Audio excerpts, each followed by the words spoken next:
Coming up on today's After News, big surprises and the return of Paige planned for WWE Evolution. WWE counter-programming AEW is a company directive. Darby Allin doesn't need the AEW World Championship. And just how big is the Undertaker's dick? I can't believe we get to talk about that. I'm Michael Hamflett. Find out later. I'm Phil Chambers. And this is the After News. Yeah. And if that's not a retention strategy, I don't know what is. But before we get to that, let's talk about one of the shows coming up this weekend as part of this mega weekend of events. Mostly out of WWE's counter-programming, which we'll get to in the second story. Evolution takes place on Sunday. It's a second of its kind, obviously, from the first one in 2018. And a mystery. And it's always going to be a mystery. And it's sadly a mystery why WWE have decided to run it as part of a counter-program strategy rather than just its own thing, because it was so awesome the last time. And it featured many, many wrestlers, including Paige, who may be making her WWE return as early as this Sunday. Obviously wrestled as Saraya in AEW. She's now been released for a while. And Brian Alvarez has come through with the name checking of her specifically, along with possibly a few other comebacks happening that WWE are kind of trying to keep under their hat at the moment. He was speaking on Wrestling Observer Live, and he said, quote, "There are a lot of women who have been contacted. There will be surprises at the Evolution show." But then he went on to say that there's a, quote, "good chance Paige will return to WWE at the event." This follows some comments she'd made speaking to Chris Van Vliet a little while ago, saying how it was a bit of a bittersweet thing that she couldn't work the first one because she was still down with a neck injury back then. But, quote, "If I had the opportunity to be back on this all-female pay-per-view, of course I would think about it." So yeah, looks like it could be Paige making a big return, and indeed possibly one of several.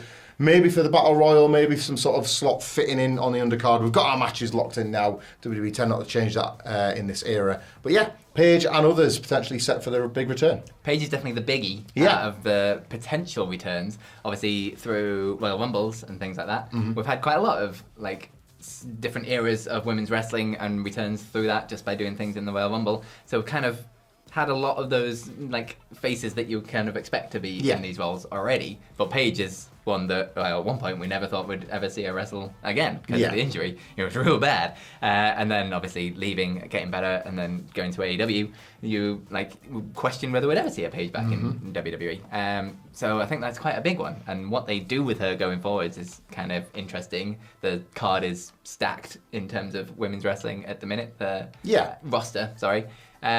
And so where she fits into that, whether she can do something that's a bit more part-time and comes in here and there, or whether it be a full-time run, or where within the roster she fits, I'm not entirely sure. But let us know in the comments down below what you want to see her get up to in WWE. But she's definitely an interesting prospect for this WWE right now. Yeah, she was always a really big name. There was something she had a lot of obviously standout appeal when there was the Divas division, and she was very different from a lot of the anti-diva. Indeed, yeah, a lot of the other talent that came at the time, and then obviously injuries plagued much of a period where you felt she would have fit better as you had this original women's revolution and evolution, all that sort of stuff. Yeah. And then couldn't wrestle at all until she made a return in AEW, became an AEW World Champion, wrestled at the first Allin at Wembley Stadium. So it's not like she hasn't at least shown the chops to get back up at the highest level, but WWE may see it differently. They may see her as kind of in the same vein as a Trish Stratus, and a Nikki Bella, I guess, in the Battle Royal, where it's as much about what they've done previously as in what they need to contribute now. Yeah, absolutely. And it's a little bit sad that Evolution is chucked in with all this different programming, and it's not given its own sort of platform, its own standing outright. The first one they made quite a big deal out of. It was, about time, and there was quite a big sort of social media push to do something, guys. But ever since then, people have been clamouring for an Evolution 2, and it's just kind of thrown out there into the mix with loads of other things, and has lost a lot of buzz because of that. Thanks, WWE. We will be doing a bumper Evolution preview on part of a special Fedstravaganza WhatCulture, covering all the footage. Because, Phil, why is there so much bloody wrestling this weekend? Well, you can see that over on the WhatCulture Wrestling podcast channel, which you should go over and subscribe to right now. But there is so much counter-programming from WWE because they want to. It's an official company directive. So this is kind of coming on the back of this weekend, obviously. There's a lot of it. And then AEW is running Forbidden Door later on in the year. And not only are they doing a UK tour at the same time with a show in Newcastle, but they're also announcing NXT Heatwave, which is scheduled for the exact same day in South Carolina. I've completely lost my track by doing that. So why is all this happening? This is coming from WrestleVix Radio Backstage Pass, in that it's because they want to run shows against AEW This so is that what they do now. control the online talk, like not just the like event in the town or whatever. It's the whole online talk that they want to control afterwards. So the quote from the thing is, "This is definitely something WWE wants to do. Where hey, if NXT is on the road and looking for arenas, they want to do it somewhere where they're gonna have the last word on the night.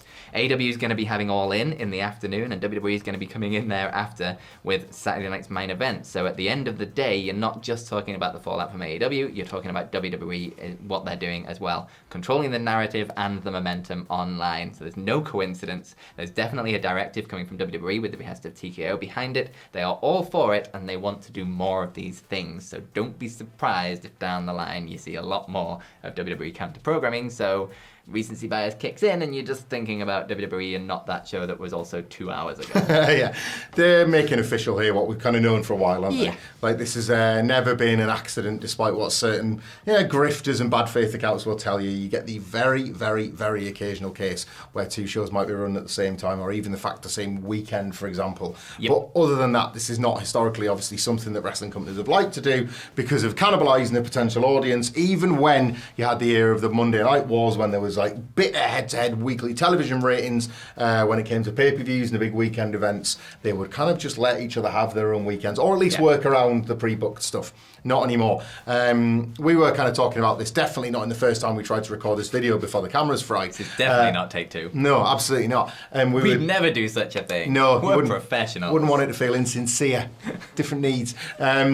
We were discussing, weren't we, like about how you made this point about how there was so much more money on the table around the purchasing of the shows that the last thing you wanted would have been, other than when Vince McMahon obviously tried it in the 80s, like to sort of force viewers to kind of have to make that choice unless you were super confident you were going to win that battle. Yeah, pay-per-view money was so a huge part wrapped up in the overall revenue of the company, and now they've got TV rights deals and they can kind of throw out these shows whenever the hell they kind of feel like it. It's buzz. Yeah. There's a war to be won, and it's happening on the socials. It's happening between like the most tribal of the fan bases, and this sort of thing whips that up into its own frenzy as well, doesn't it? It creates like a second conversation. Are we talking simply about All In or about Saturday night's main event, or are we talking about the fact that they're not going head to head, but they're going to be head to head in the conversational stakes? It's going to be right on Monday. There will be discussions amongst wrestling fans about what was the best match of the weekend, what was the best moment, what was the best show, which company put the best foot forward. That wouldn't be the case if it was simply one company running their weekend of events. Absolutely. And that whole thing of, like, it's not just, you're not running one show against another show, direct competition. You're running All In and then, we'll just chuck in straight after All In. Like, you're not asking to split people's time between two different shows. You're asking someone to watch a show and then go straight to your show, so they've not got enough time to get online and start talking about the other show that they've just watched because they're watching your show. When you go to bed, think about the Fed. That was on the memo, I think. That's I've been doing that for like nearly 40 years, pretty much. But like, it's like it's the news end now forever. They're going to change that to when you go to bed, think about the Fed. So yeah, that's obviously that's going to be their policy going forward. Everybody's been saying it. Everyone. When you go to bed, think about the Fed. But maybe you won't. Maybe we're just giving WWE some great ideas today. We're on fire, man, honestly, which is kind of what happened with our hard drive this morning, which is why we're doing this again. But yes, let us know in the comments below which show is going to be dominating your attention this weekend. As we've said, WhatCulture Wrestling Podcast YouTube channel. Today, we're going to do a big bumper Fed coverage edition of WrestleCulture. Myself and Sige will be doing a full all-in preview. They'll be dropping 2 days for you to listen to get you nice and hyped for all the weekend's action. Jump on over to the WhatCulture Wrestling Podcast channel right now. Well, not right now. Wait until this video's done and then go over there, subscribe, and wait for like 5 hours until that goes live. Phil, you know full well nobody's going to be going anywhere until they've heard your last story. But before we get to that, let's get to somewhat of a spiritual successor to the dear man, Darby Allin, a kind of AEW cornerstone and original, all that kind of thing, and a guy that is very much in the conversation despite not being in the advertisement for All In this weekend. There was lots of speculation that when Jon Moxley won the AEW title, and indeed, if you remember, ripped the shot away from Darby Allin, that this would come all the way back round and it would be Darby that would be the one to save the belt and all that kind of thing. Instead, we find ourselves at a point where it looks like Hangman Page might get the job done. Fingers crossed, please, for the love of God. But Darby Allin might have clued us all in on why that is not the case. He was speaking to Mark Maron on his podcast upon returning from Mount Everest. Still can't believe that's a sentence. And he says, as quote, "I said to Tony before I went to Everest, I already feel like I'm the champion of the world. I don't need the championship belt to feel validated because I'm already winning in life." All very nice, this. Darby Allin has said before, he's his own worst enemy when it comes to negotiating contracts because he's just out front about how much he loves AEW. Him being so different from the type of wrestler WWE would push was so integral to AEW's success in the early days, having people like him and him feeling like an experimental figure on a mainstream stage. And yeah, I remember the scuttlebutt and the conversation around the time that he was saying he was going to do the Everest thing, when it felt like this storyline was kind of built around the idea of Darby Allin toppling this Moxley evil empire. And maybe this is that. Of course, work is going to work, wrestlers going to lie, red herrings get thrown out all the time. But maybe this is his way of, I don't know, reassuring people that Hangman's getting it done and that there's other roles in wrestling beyond being the world champion, and maybe Darby Allin prefers them. I don't know, there might be other roles, but I still think he's a better place to just put him at the top of the card. Yeah. Not that I want the Jon Moxley title reign to last any longer than it has to, but I think it's a much more interesting option right now for AEW than Hangman Page. Obviously, like, we've had Hangman Page as a champion, it was great, and he would be great as a champion. I'm not saying anything against Hangman Page, he's great. But Darby Allin coming back after sort of injuries and Everest and not having like a sustained run for quite a while in AEW now, it's kind of fresh, the thing, like, everybody wants to see Moxley lose this title, and like whoever's going to do that is going to get quite a big little boost from that. A big little boost. A big little boost. That's a good sentence. And having that be... Darby Allin's kind of like the biggest little man. Like he is the biggest little man. Having that be a Darby Allin who already has like such a natural connection with the audience. It's a huge part of why the audience connected with AEW in the first place. It's so different, and then being able to chuck him out onto talk shows and things because he's just a weird and interesting person. And he can go off and talk about how he's a world champion and he skateboarded his way up Everest, which I assume is what he did. Yeah, that's how it works. That's definitely how it works. Yeah. I think that's a much more interesting thing for AEW to lean on and kind of try and get some of those viewers back and some of that interest back, because it's just so, like, you just look at him, it's so anti what WWE is now. And I think that's what you need to go. You need to start making people go, oh, like, crap, what is this thing out here? I remember AEW, they were there for a bit and they were He's nice. the alternative, like, just like that. Bring those eyes back, because he is such an alternative. I think down the line, I could certainly see him like becoming AEW champion, even if it's one of them sort of heartbreakingly short reigns where he has to, again, climb a mountain just as big as Everest, and then when he does, skateboards down it immediately by losing it on the following Wednesday or something, but you've had the moment or something like that. I guess we'll see. But from coffin drop to drop in the coffin. Hey, what you've all been waiting for is to find out just how big The Undertaker's dick is. 6 inches, right? About 6 inches. This is how big 6 inches is. That's how big it is, yeah, definitely. Charlotte Flair, of all people, has the scoop. Okay. So there's a video doing the rounds. I think it's from The Undertaker's podcast. It's The Undertaker, it's got Michelle McCool and Charlotte Flair in it.